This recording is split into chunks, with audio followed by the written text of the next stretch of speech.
welcome to The Professor is Live with Mark Salisbury, Professor of Computer Science at the University of St. Thomas. In each lively 25-minute episode, Mark and producer Rico Smart dive into topics shaping our world, featuring expert interviews and engaging live audience participation. Discover groundbreaking ideas for the future and timeless wisdom you can't afford to forget, all infused with humor and charm. Leave every episode feeling inspired, informed, and optimistic about what lies ahead. For more bragging about this show, go to The Professor is Live. Hi, I'm Mark Salisbury. Welcome to The Professor is Live. Today I'm joined by my producer, Rico, that's him down in the corner, and we travel back in time to uncover what history can teach us about the present and even the future. For those watching our video version of the show, my background is London in the 19th century. And that's because we're diving into the story of the Luddites. Most people think that they were just anti-technology rebels smashing machines because they feared progress. But as we'll discover, the truth is much more complicated and way more relevant to our own lives than you might think. But first, let me share a story. And Rico, I think this is why people really tune in, is they really want to catch my story. What do you think? We all enjoy the stories. There it is. Okay, here's the story. As a teenager, I was responsible for mowing the family lawn. And we had an old gas-powered lawnmower that was hard to start. I mean, really hard. And one afternoon, out of pure frustration, I flipped the mower over and broke off one of the wheels. My dad was furious, and he wanted me to learn a lesson. And that lesson is control your temper, young man, especially when you're dealing with tools. And so, Rico, did you ever have any experience that was like this? Something similar. Although what I'm really wondering is, did you get out of mowing the lawn? No, no. But yeah, my dad was not happy with that. But you know what? That lesson didn't fully sink in. My wife often says I have tons of patience with people, but almost none for machines. And here I am now, a professor of computer science. Go figure. So when I first learned about the Luddites and how they destroyed machines, I assumed they must have felt the same way I did when I broke our mower. But the truth is they weren't just angry or irrational. It was much more than that. To explain what was really going on, we reached out to historian Kevin Brady. Joining us now on The Professor is Live is Dr. Kevin Brady, an expert in the history of technology. And Kevin, can you break down who the Luddites really were? Sure, Mark. The people we actually refer to as Luddites are a group of artisans, textile workers in central England in the early 19th century. So, and that's a time at which the industry was making a transition from sort of workshop and home-based to factory-based. Okay, well, very good. So, what were they trying to achieve? So what I understand is they actually were claimed to have destroyed mechanical looms. Were they just frustrated like I was with my lawnmower? There was an element of that, yeah. In English history, this is called machine breaking, and it has a history that goes back about 100 years before the actual Luddites. And it was a way in which workers expressed discontent. There were no unions, there's not much in the way of labor law. And so one of the few ways in which workers could let the owners know how upset they were is by breaking the machines. And then in the early 19th century, the whole focus of this production is changing to factories. And this is a change not just in the nature of the work, but in the social aspects of how these people lived and worked, the cultural aspects, and of course their control over the workplace And in many cases, it was a significant drop in their standard of living. Yeah, and I think that they were kind of stuck with that because what I understand is democracy as we know it here wasn't really in place for them. They really had no voice other than what they were trying to do with destroying these machines. Is that kind of the picture? That is a good one. That's a good way of putting it. It's a time of transition. England had had a series of laws about labor that went back to the time of Elizabeth. And so a lot of control was very local at the parish level. And in the early 19th century, this began to shift, and the manufacturers, business owners had a lot of influence with Parliament. And so instead of the control of these things being very local and personal, it suddenly becomes very kind of abstract and at a distance.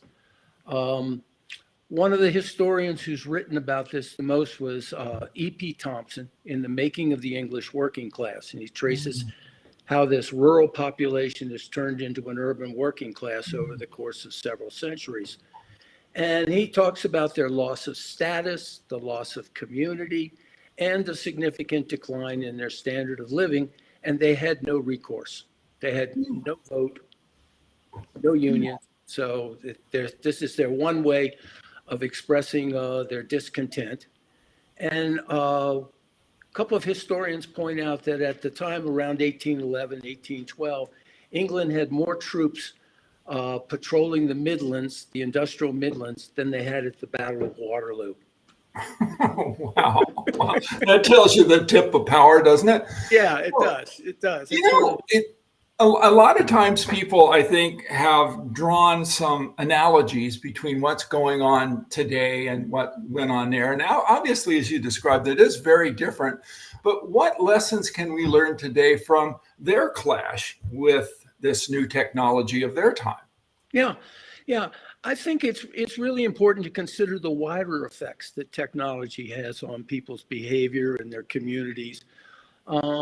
It's not just say let the cell phone replace the landline. We see differences in behavior. People have got these, computers in their pockets, that sort of thing. Jobs are upset. People lose social status. Communities can be undermined by these kinds of changes. So I think we need a somewhat broader perspective on how technology affects the society at large.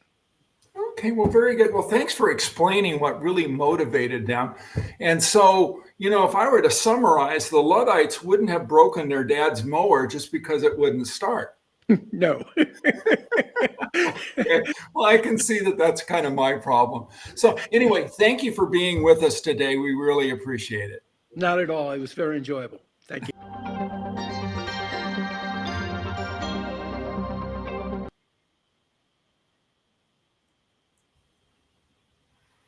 And there you have it. Actually, I think that that's pretty eye-opening, wouldn't you say, Rico? I learned a thing or two. Yeah. Of course, we have to remember this is like 1810 to 1812, and this is pre-industrial revolution, and things were changing and changing quickly, and change can make people feel awfully uncomfortable.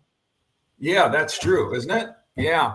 And so what I think we got from this is from our interview with Kevin is the Luddites weren't mad at technology.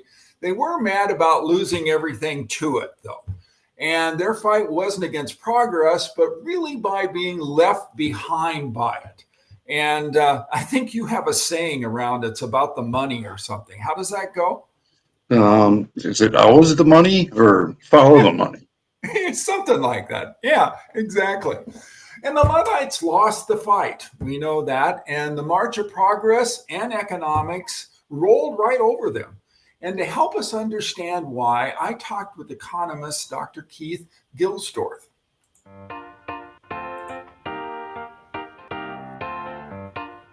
Welcome to the show, Dr. Keith Gilsdorf, professor of economics at Augsburg University.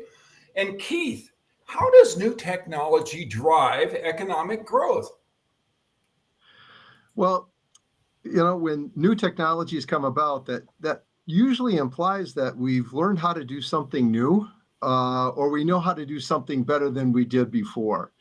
And what that means is that workers now can do more. They can produce more with the resources that they're already using. And if we can get more out of what we already have, that's economic growth. And one of the nice side benefits of that can also be we're able to produce these goods and services at a lower cost. And that allows us to get things at a lower price. And the one thing I can remember is when I bought a calculator, when I started to go to school, it cost me $50 and it could do 4 things: add, subtract, multiply, and divide. And in today's money, that was just under $300.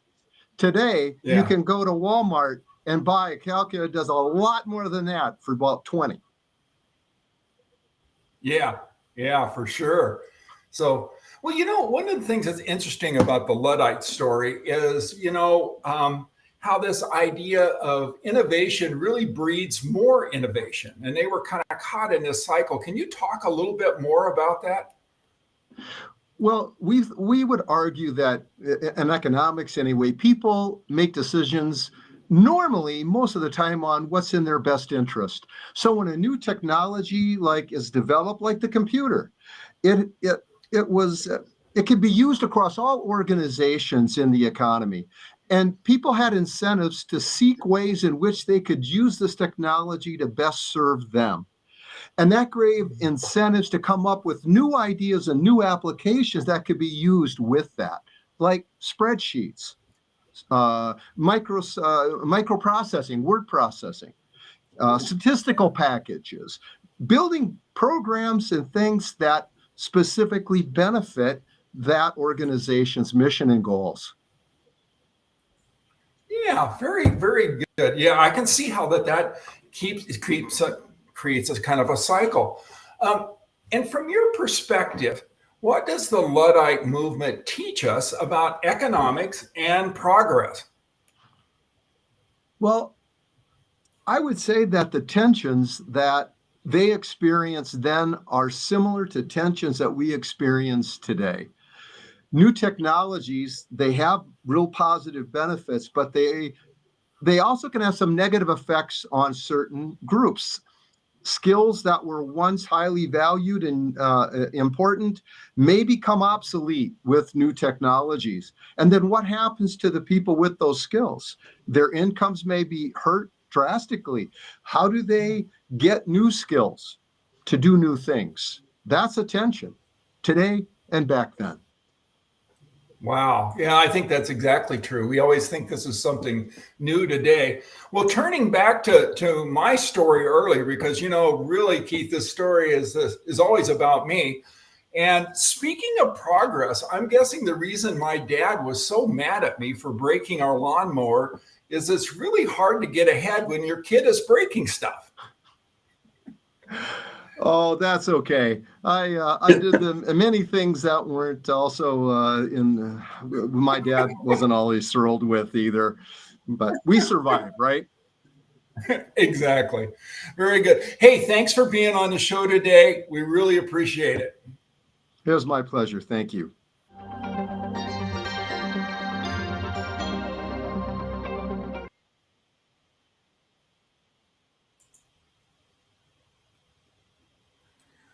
Well, that was some powerful insights from Keith, and I'm glad we could see him clearly. I was a little blurry. This is what happens, Rico, when you send me out on assignment without any help, is that, we get camera work like that. But anyway, the Luddites, they weren't just up against machines. They were up against the economic engine of the future. And what is it that you always say about this? I see I caught you off guard. Well, you're doing that producing thing. That's what people forget, watching the show. You're actually little technical difficulty. Yeah. Okay. Darn machines. All right. Well, anyway, there's another angle that we really decided to explore. And that is because we are on our own verge of facing similar circumstances.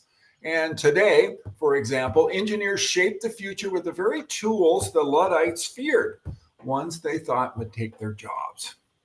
For our times, that's AI. So we reached out to Ryan Hart from the University of St. Thomas to help us understand what's going on with software engineering today. Welcome, Dr. Ryan Hart, Associate Professor of Computer Science from the University of St. Thomas. And Ryan, how do software engineers use technology today to solve real problems? Yeah, hi, Mark. Thanks for having me. So perhaps not surprisingly, large language models or LLMs like ChatGPT have had a pretty significant impact on our ability to find coding solutions to specific problems. Before LLMs, we could use Google and just type the problem that we were having and often get taken to Stack Overflow, which is like a forum for coders, and we could find, somebody else who had a similar problem and sort of adapt the solutions that were provided there to our own situation. And LLMs are really good at doing exactly this, so much so that, the tools that we use to develop software are, integrating these LLMs so that we can get these suggestions and possible solutions as we're writing code, right? Kind of like what Clippy did back in the day. But we hated Clippy, Yeah, way more useful. And they're also, LLMs are also really good at generating lots of code, right? We can get full applications up and running pretty quickly without really needing to understand a lot of the details about the code that it provides, right? And students have a term for this. They call it vibe coding, right? Just like prompting the AI in such a way to have it generate code that does exactly what we want it to do. Oh, wow. Okay. Well, what do you see coming next? If we can already write some pretty good code, what's the next turn in the road? Yeah, I mean, from a software engineering perspective, while I think LLMs can help us get minimum viable products up and running really quickly to, elicit feedback from clients and all of that, I think it's creating a fair amount of technical debt, right? Like the degree to which we understand the code that it's generating and, the degree to which that code is actually finding its way into products that are being released are going to mean that we need to spend time at some point understanding what that code was and how it worked, right?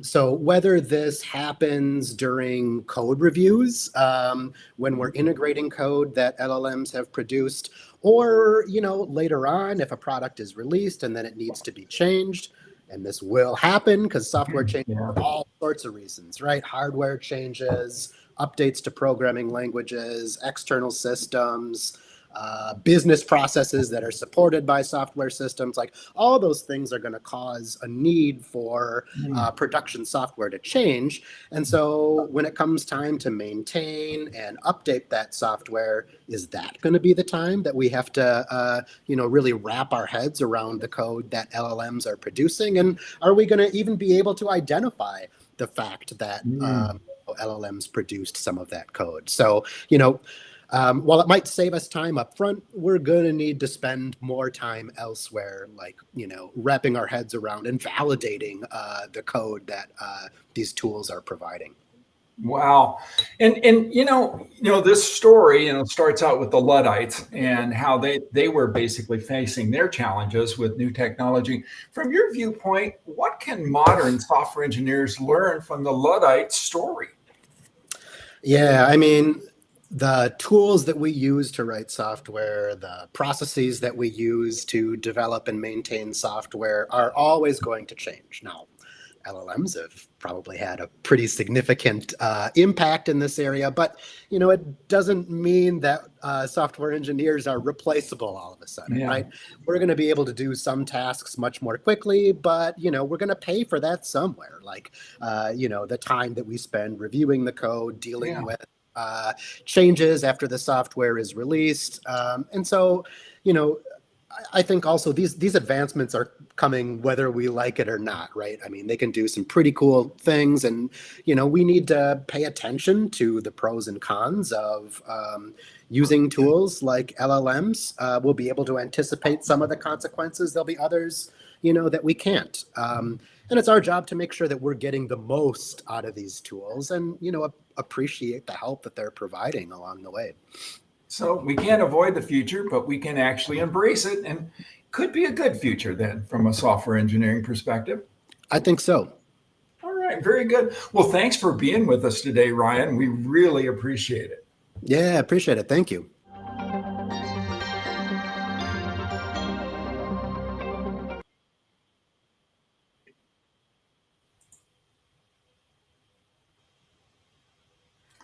And there we are. Wow. Well, that kind of sums it up, Rico. You have history, you have economics, you have engineering, all wrapped up in the story of the Luddites. And I think you have a saying, I'm prompting you for that saying again about this. It's always about the money. It's always about the money, right? Don't you just love it when you're working and I just come in and interrupt you? So, but that is, but it's actually even more than that, folks. It's about people. It's about fear. It's about being able to adapt. And then that means change. And so technology will always keep advancing. It's unstoppable. And as the old saying goes, 'tis a poor thing to fear that which is inevitable. Wow, where'd you get that? Well, I got that from a movie, of course, and that's Tom Selleck's character in Crossfire Trail. And I've been looking for years for some place to use it. Well, Tom would be proud. Yeah, it just sounded so much better when Tom Selleck did it, though. But, you do what you can. All right, that's pretty much wraps up our show, Rico. And for you folks out there, before we go, don't forget to visit theprofessorislive.com for links to past episodes on YouTube, Apple Podcasts, and Spotify. And thanks for joining us today. We'll see you next time on The Professor is Live. Watch past episodes of The Professor is Live on www.theprofessorislive.com. Videos are on YouTube's The Professor is Live channel, and podcasts are available on Apple, Spotify, and Google. Hosted by Mark Salisbury. Produced by Rico Smart. Special thanks to Kevin O'Brien for sharing his world with us. Thanks to Scott Moody, Internet of Things software architect and former technical fellow for the Boeing Company. Thank you to Jennifer Kohler, founding board member and president of Atlas Assistance Dogs. And thanks to Wes Anderson, the president of Smart Animal Training Systems. The Professor is Live with Mark Salisbury. Copyright 2025.